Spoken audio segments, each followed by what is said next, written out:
జన్మించాలి, ఎట్లా సరే జన్మించాలన్నాడు. అప్పుడు ఆ దేవాల దేవతలే ఆ యమరాజ మహారాజుకు బాధ తెలియడానికి వీరలేదు, లేదు నొప్పి తెలియడానికి వీరలేదు.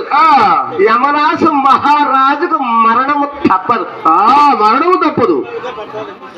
మహారాజులంటూ ఉన్నారు, యమరాజు మహారాజా నీ గర్భవాసమందు శిశువు జన్మించబోతూ ఉన్నాడు, నీకు మరణము తప్పదు, మరి కోరుకోవయ్యా అన్నాడు. మరణము క్షణము తదుపరి ఆ కార్యక్రమం జరిపించయ్యా.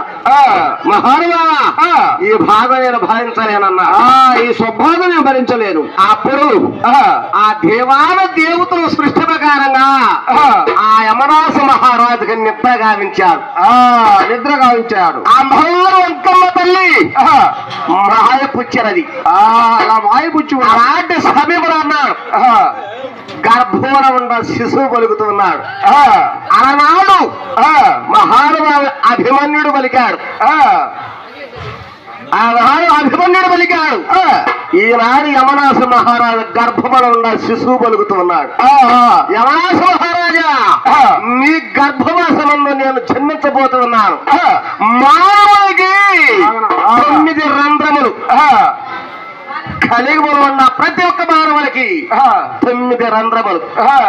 ఆడవారు రంధ్రములు వేరు, మగవారి రంధ్రములు వేరు, అయినా అందరికీ 9.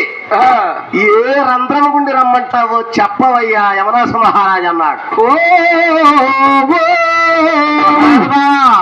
మహానుభావా నీ ఇష్టం వచ్చిన రంధ్రము, నాకున్న రంధ్రములు మానవుల దేవాల దేవతలు సృష్టించి 9 రంధ్రములు ఇచ్చారు. ఏదో ఒక రంధ్రము వల్ల బయట పెరడవయ్యన్నా.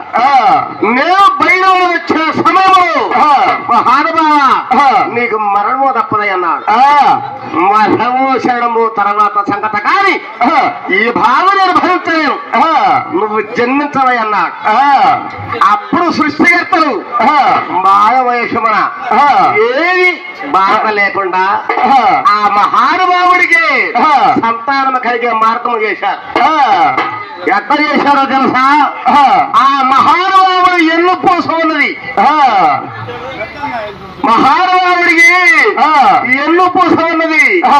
ఆ ఎన్ను పూస విరిగి అయ్య పట్టసీని పుట్టినయ్య నేడు పుట్టినాను